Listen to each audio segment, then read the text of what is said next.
Hello friends, today we are going to see the topic of jurisprudence, that is schools of jurisprudence, philosophical school or natural law theory.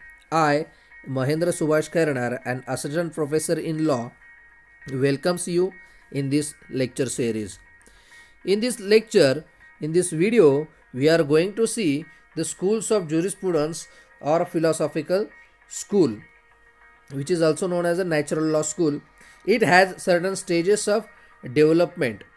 The evolution and growth of natural law have been studied in four stages: ancient period, stage 1, medieval period, stage 2, renaissance period, stage 3, and modern period, stage 4. In our earlier video, I have already discussed with you all the ancient period and medieval period of stage 1 and stage 2, how the natural law theory or a philosophical school have been developed in this ancient period and medieval period.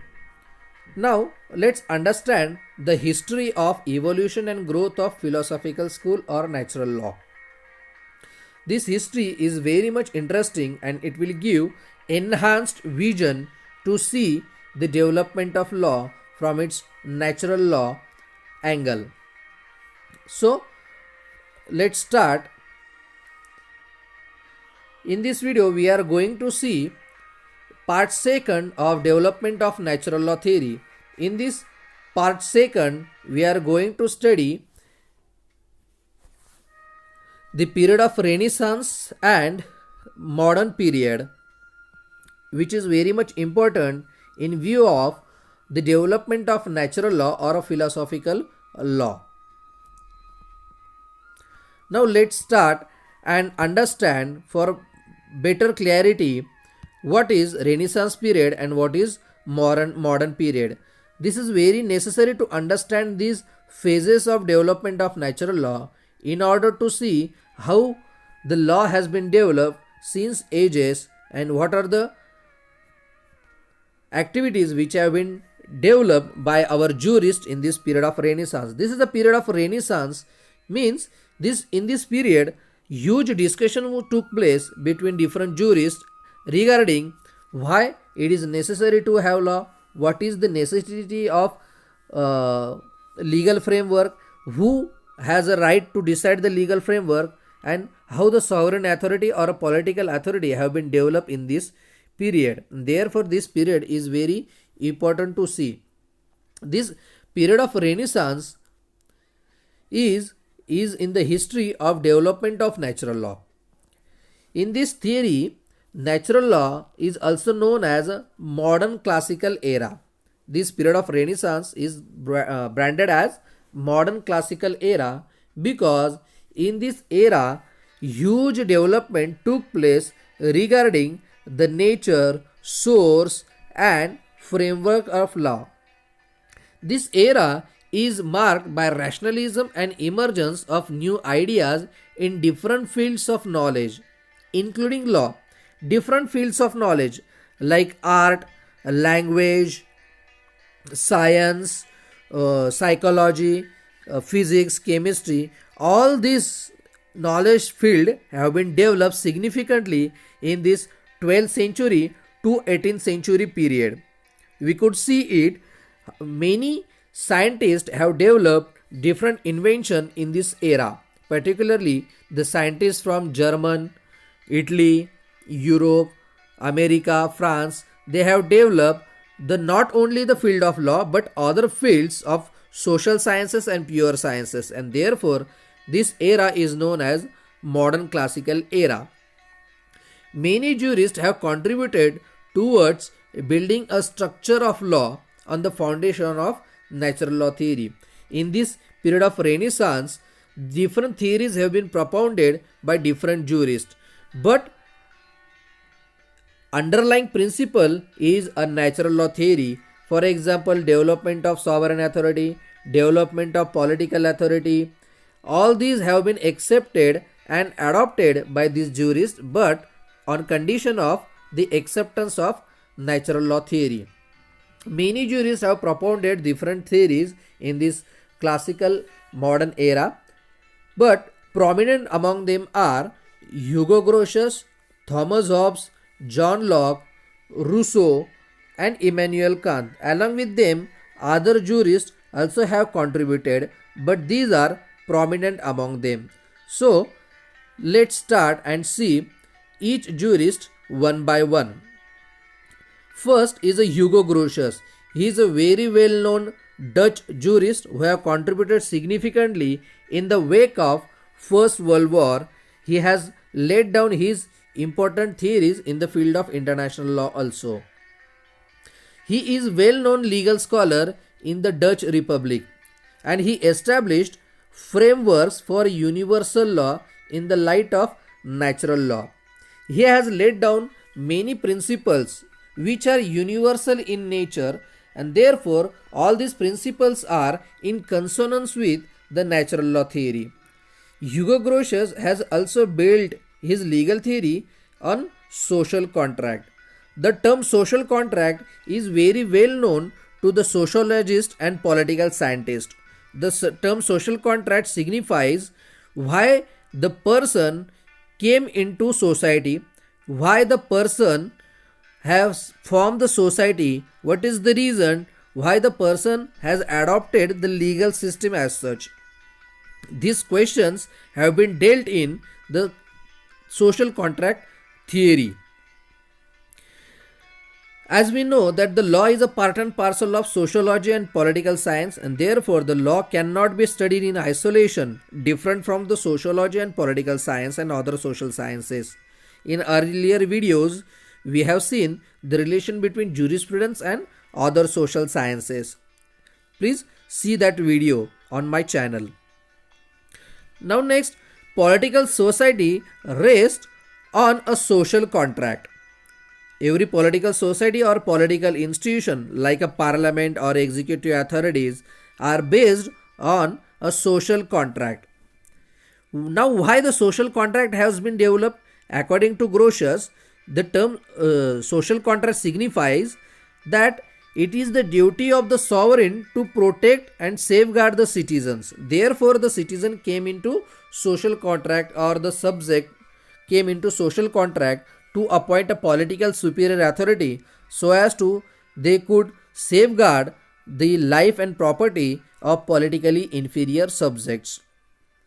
And therefore, according to Grotius, to safeguard the life of people and property is the prime duty of sovereign authority. Further, he held that ethical morals of natural law is connected to all social and rational creatures. As we know, man is a social animal, but he is a rational animal, and therefore his rationality and socialism is based on the ethical morals which is derived from the natural law. Further, he says that even the sovereign authority is bound by natural law. Earlier we have seen what is natural law. Natural law is nothing but the law is made by God or law is derived from the nature itself.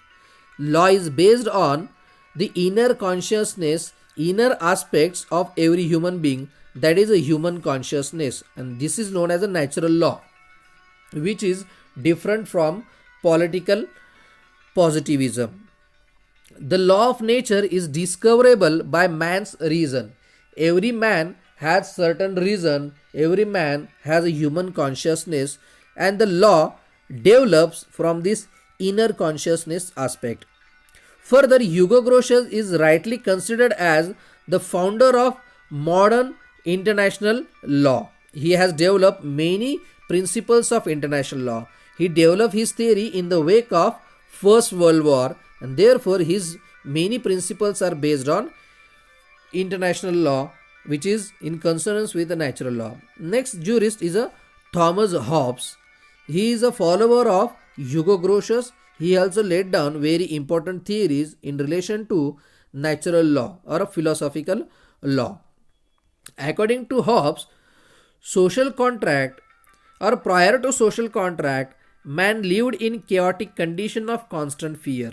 According to Hobbes, before entering into social contract, man or every human being or a person living in community is under constant fear of death to his life to his property, because earlier in Europe, in Africa, or even in many western countries, tribals were there. The tribals were attacking each other to conquer and establish their empire, and therefore there was a constant fear of danger to their life, to their property, and therefore they enter into social contract and they have established a sovereign authority.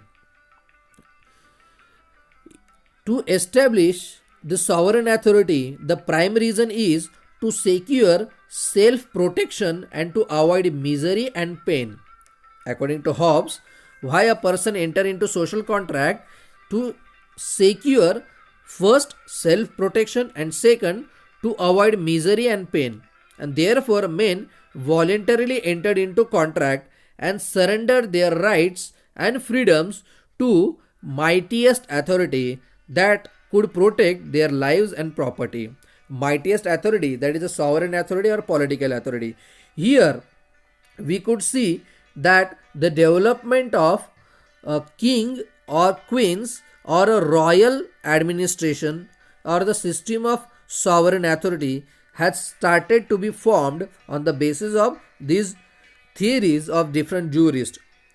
These jurists have justified why the existence, why the system of political superiority or sovereign authority is necessary.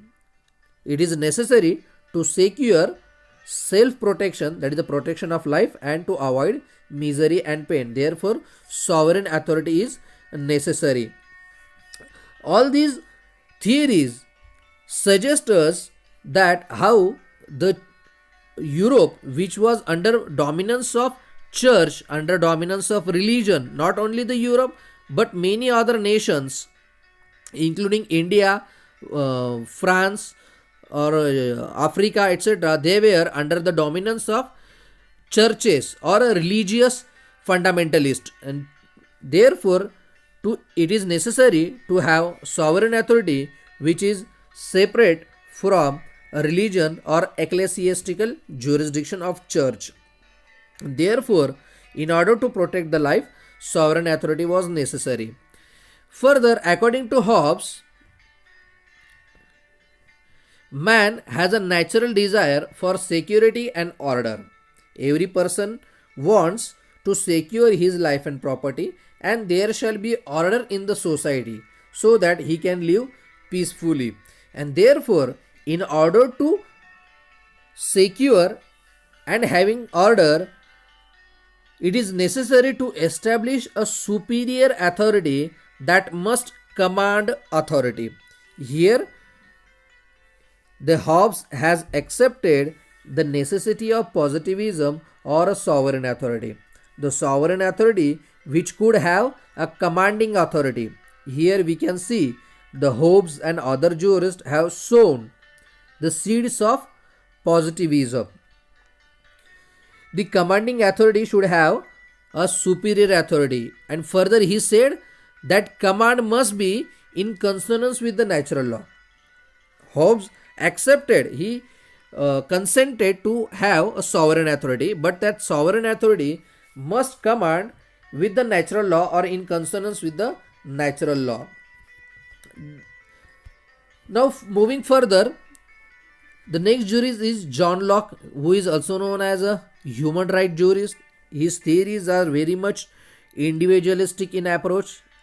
He is a firm believer of individual freedoms and individual rights, and therefore his theories are mainly based on human right aspect. For John Locke, men are commonly free. Person is a born free, or he is freedom. He is having freedom from his nature itself. Therefore, he contended that individuals have rights such as privilege to life, freedom, and property. These three aspects are very essential to live a life in its fullest extent. Therefore, life, freedom, and property is necessary. And to protect his life, freedom, and property, establishment autonomous of the laws of a specific culture. the laws have been developed, the culture have been developed in order to secure the privilege and right of life, right to freedom and property. All these aspects have been very much imbibed in our Indian constitution also. And it was for the purpose of protection of property that man entered into a social contract. Now here the answer is given by John Locke why it is necessary to have social contract, why the man entered into social contract. The life and freedom is there from the beginning itself, from the inception itself. Every human being has inherent right to life and freedom, but in order to secure his property, man entered into social contract and appointed political superior authority. In this view, the John Locke was in favor of individualism. व्यक्ती स्वातंत्र्याचा पुरस्कार करणारा पहिला ज्युरिस्ट म्हणजे John Locke असं आपल्याला म्हणता येईल. And therefore for him natural law meant giving individuals more power than the sovereign. आणि त्यामुळे त्याचं असं म्हणणं आहे की नॅचरल लॉ म्हणजे काय, तर व्यक्ती स्वातंत्र्य हे सॉवरेन अथॉरिटीला दिलेल्या अधिकारांपेक्षा जास्तीत जास्त असणं म्हणजेच individualism.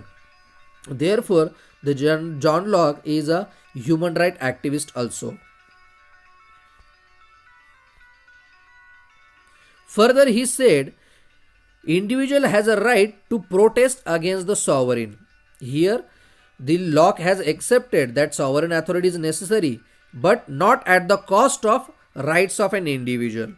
If the sovereign authority is unable to protect the rights of the individual, then individuals also have a right to overthrow the existing government.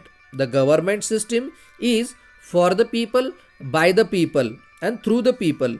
But if this government is acting in autocratic manner, then these people who have chosen their government has a right to overthrow the existing government. Here we can say the John Locke is very much enthusiastic and emphasized on the rights of individual. In 19th century, the doctrine of laissez-faire was the result of individual's freedom in matters relating to economic activities. This unlimited individual freedom in economic matters, however, resulted in the doctrine of laissez-faire, and because of this, there was an exploitation of poor by rich people, and therefore in 19th century this theory got some setback, and individual's freedom was necessary to be limited by sovereign authority in order to secure the welfare state notion. We know that the Aristotle, then now the Hugo Grotius have demanded the police state to protect the life and property of people. Later on, the state notion was changed as a laissez-faire state, that the role of state is limited to protect the life and property from external aggression. In internal matters, state cannot interfere, and this has developed the doctrine of laissez-faire. But police state and laissez-faire state was fell short, and therefore it was necessary to look for the another principle, that is a laissez-faire state notion, where the state has a governing right to govern the relation of man with another man also. This is a welfare state notion. The Locke, though, has propounded the rights of individual is necessary, but it is equally important to have rights of governing authority. Next celebrated jurist is Jean-Jacques Rousseau or Rousseau, who has developed his theory in the wake of or after the First World War. According to him, man was born free and he is everywhere in chains. Means no person is separate, or he cannot claim isolation from the another person. Interdependent relation is pointed out by the Rousseau. Next, Rousseau has pointed out that the social contract is not a historical fact, It is not an actual fact, but it is a imaginary fact. It is a hypothetical conception of jurist.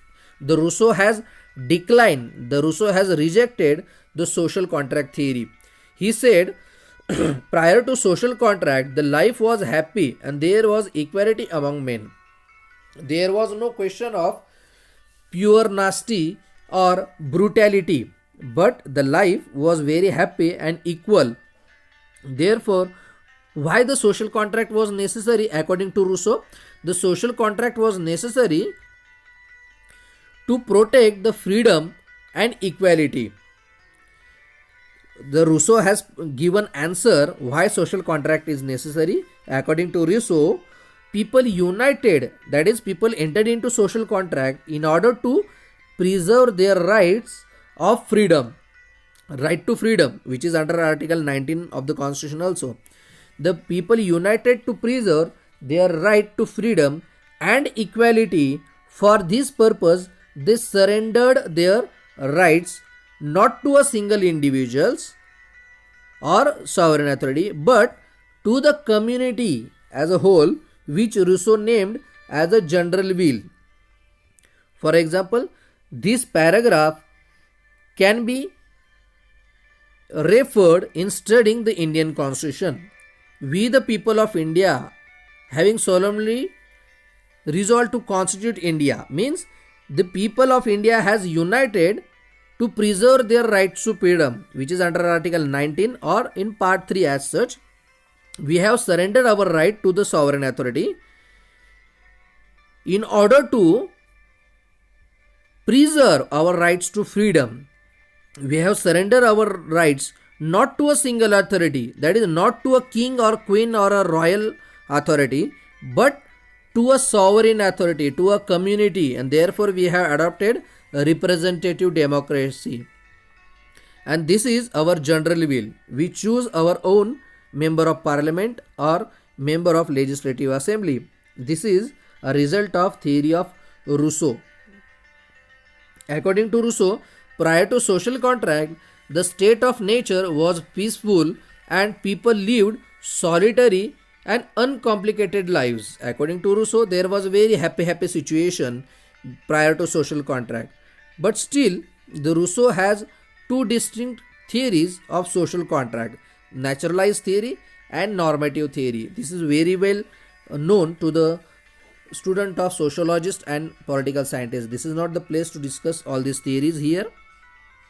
Therefore, in our earlier videos, we have seen the jurisprudence shall be studied in relation with other social sciences like sociology, political science, economics, etc. All these theory are based on this jurisprudence, but the jurisprudence has a continuous nexus or relation with other social sciences. Therefore, I request you to kindly go through our earlier video in this channel. Further, Rousseau has recognized that as long as property and laws exist, individuals can never be free or utterly free. According to him, the Rousseau said that in order to protect the property, the law came into existence. And when law is there, individual is not free. Of course, every individual has certain right or freedoms, but they are not absolute, they are not unrestricted, but every right is restricted in the interest of other member of the society. His natural law theory is confined to the freedom and equality of the individual. He is a firm believer of freedom and equality of the individual. Therefore, the Rousseau's theory has a reflection in the constitution of many nations, particularly in India, but it is limited to the freedom and equality. And therefore, in our constitution, we have collected and imbibed all these theories as per our necessity. Then the next jurist is Immanuel Kant. He has also developed significant theories in the legal field. We'll see that. According to Kant, an action is right only if it coexists with each and every man's free will according to the universal law. Means whatever action taken by an individual or by a sovereign authority is considered as a right if it coexists, that is, an action if exercised in regard to man's free will and as per natural law or universal law, then and only it could be said as correct action. And this is he called the principle of innate right. This is a quite complicated term, the principle of innate right. We just have to understand that whenever an action is raised or exercised by a sovereign authority, it must be in consonance with the principles of natural justice, which is a part of administrative law. According to Kant, the sole function of the state is to ensure observance of law. Means according to Kant, the state has or the sovereign authority has to frame certain laws and see that the people should follow it. Therefore, he branded it as distinction between natural rights and acquired rights. There are certain natural rights which are inherent with every human being, which is their birthright, which is also called as certain basic human rights. And there are certain acquired rights. Acquired means which is given by that political authority or the sovereign authority to the individual human being. These natural rights are necessary for the freedom of individual.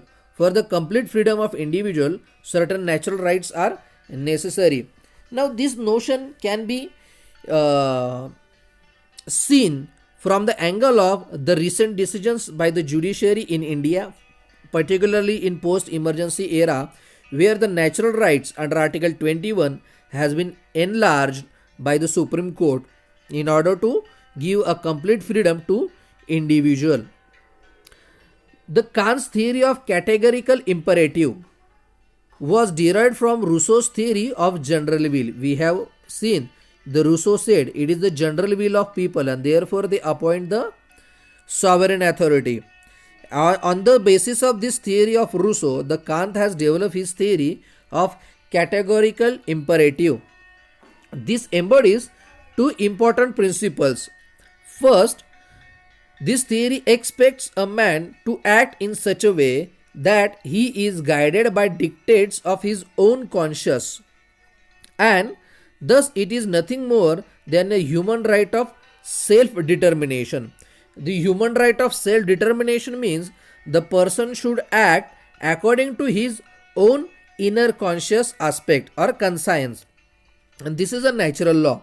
And second one is the doctrine of autonomy of the will, which means an action emanating from the reasons, but it does mean the freedom to do as one pleases. Every human being has certain inner freedom, and according to he can act, but it should have certain reasoning. This is known as the autonomy of the will. Now the next is a modern period. Till this we have seen the Renaissance period, and now we'll see the modern period. The modern period starts from the 18th century onward. Particularly after the First World War and Second World War, it was thought necessary to have a new framework of law. After 18th century, the natural law theory reflected more or less great economic and political changes which had taken in place in Europe. We have seen the First World War and Second World War. These were due to economic and political dimensions which were changing in Europe. This has changed the face of the whole universe, and therefore it was thought necessary to change our legal system or laws. In this period, there was a decline of natural law theories. The people were not acting as per their inner conscience, but they are acting to control other territories and to become superior. Therefore, the natural law theory received a setback in the wake of 19th century pragmatism. The propounder analytical positivism, notably Bentham and Austin, rejected natural law on the ground that it was ambiguous and misleading.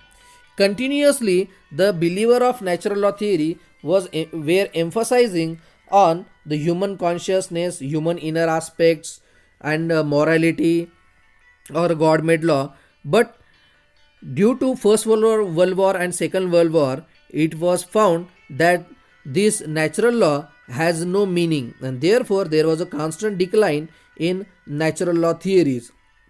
And therefore, it was thought necessary to have a new law. During the end of the 19th century, we saw the revival of natural law theories.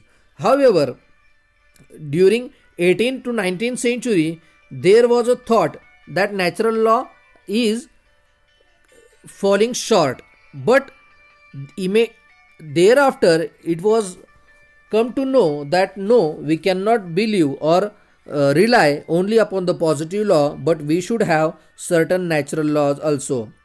The main exponents of this new revival of natural law in modern period were Rudolf Stammler, Professor John Rawls, Lon Fuller, John Finnis, H.L.A. Hart, and other jurists. These are the prominent jurists who have revived, who has given regaining to the natural law theory in modern period also. Now let's see each jurist one by one. First is a Rudolf Stammler.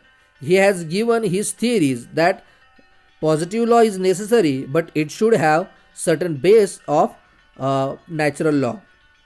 Stammler defined law as a species of will. It is the will of every human being. It is a species of will, whereas others regarding self-authoritative and inviolable. Every person has certain will which is self-authoritative in nature. For him, for Stammler, a just law, a good law, was the highest expression of man, social life, and aims at preservation of freedoms of individual. Law is a just when it protects the freedoms of individual, and that law is a just law. According to him, there are two fundamental principles necessary for a just law. Just law means a law which is justified, a law which is not discriminatory in nature. That is a just law or equal law.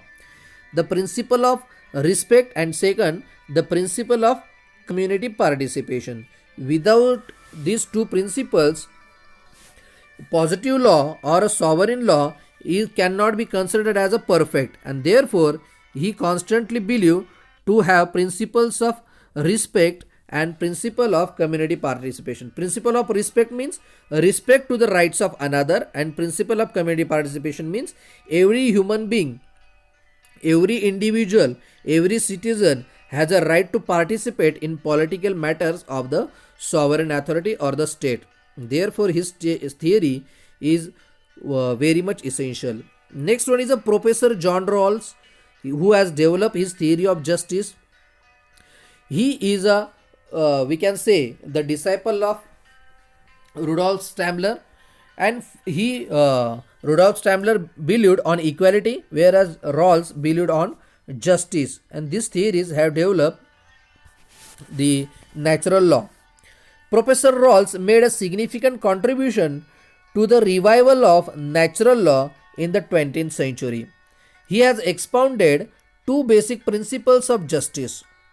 First, equality of right to securing generalized wants, including basic liberties, opportunities, power, and minimum means of subsistence. And second principle of justice is social and economic inequalities should be arranged so as to ensure maximum benefit to the community as a whole. I hope while reading these two principles, you could have created the image of our constitution. In our constitution, these two principles are very well adopted. Equality of rights under Article 19, 20, 21, and social and economic equalities under Article 39 of the Constitution. Now, next jurist, Lon Fuller. He has also developed his theories on the line of natural law theories, and his theories are also well established. Lon Fuller defended a secular and procedural form of natural law. He said that the natural law is a law of nature accepted, but it should be secular and having certain procedure, and therefore he emphasized that the natural law must meet certain formal requirements such as being impartial and publicly knowable. Though natural law is a part of human consciousness, but it must be known to all and it must be impartial. Impartial in the sense that the political superior should have unbiased view with the political inferior subject, and therefore this is an impartial aspect.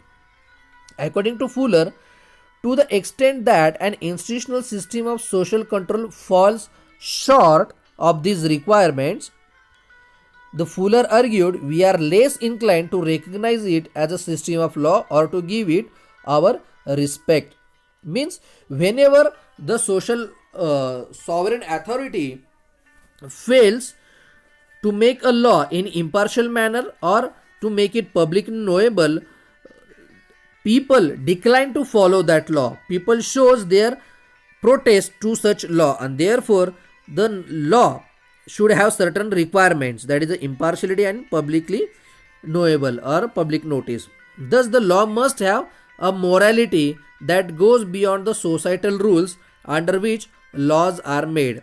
Therefore he said minimum content of morality should be there in every law. The next is a John Finnis, another John who has developed his theories of jurisprudence according to natural law. According to Finnis, one of the most important of the natural law, who argued that unjust law is no law at all. Whenever a law is unjust or discriminatory or biased, then that law is no law at all and the people has no obligation to follow that law. In his writing Natural Law and Natural Right, he restated the importance of natural law.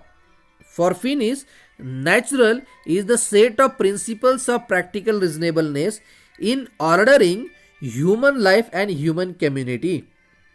What is the natural law according to Finnis? It is a principle of practical reasonableness. Whatever is reasonable, justifiable or logical is considered as a natural law, and this natural law is necessary for the purpose of securing order in human life and human community. And therefore the Finnis has set up the proposition that there are certain basic goods for all human beings.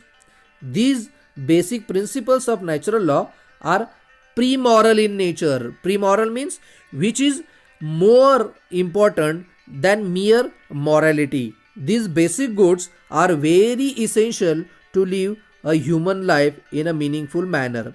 These 7 basic goods which is propounded by John Finnis are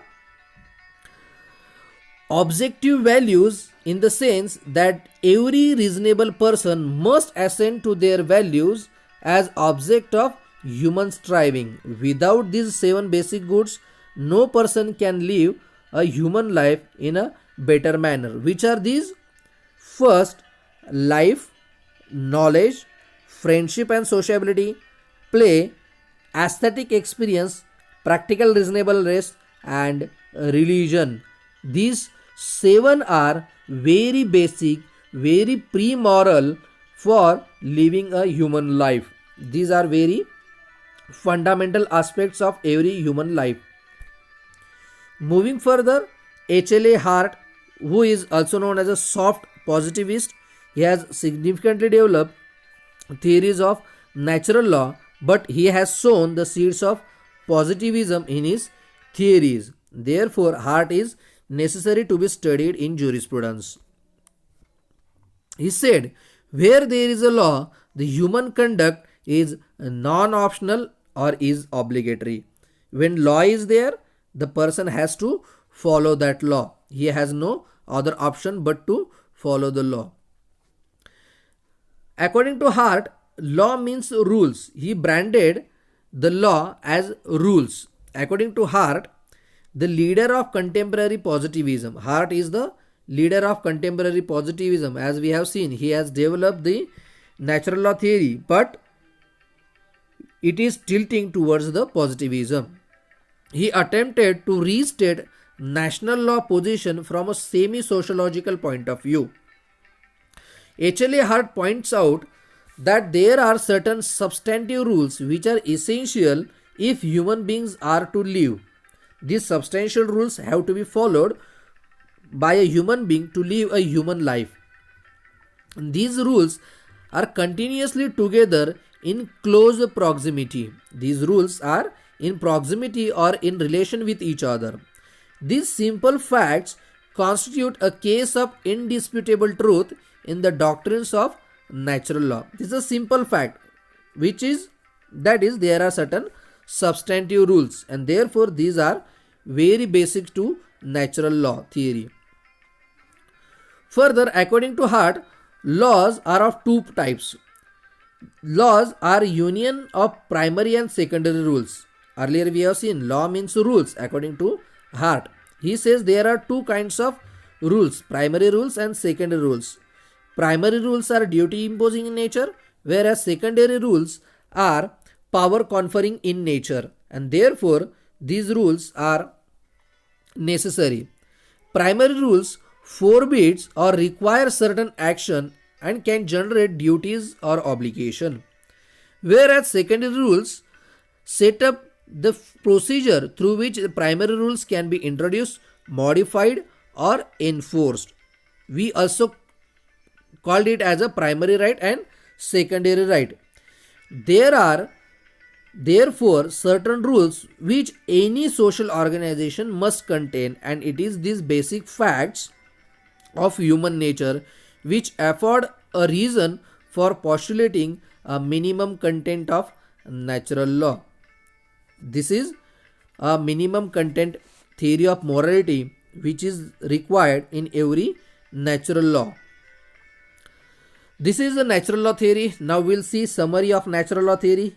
We will have a concluding remark on natural law theory. Natural law is a philosophy of law that focuses on the laws of nature. Man, being a part of nature, has that human consciousness, human reasoning, which is the base of natural law. Further, natural law theory states that laws should be on the basis of ethics and morals. Further, natural law was found by humans on their disposition of reasoning and choosing between good and bad.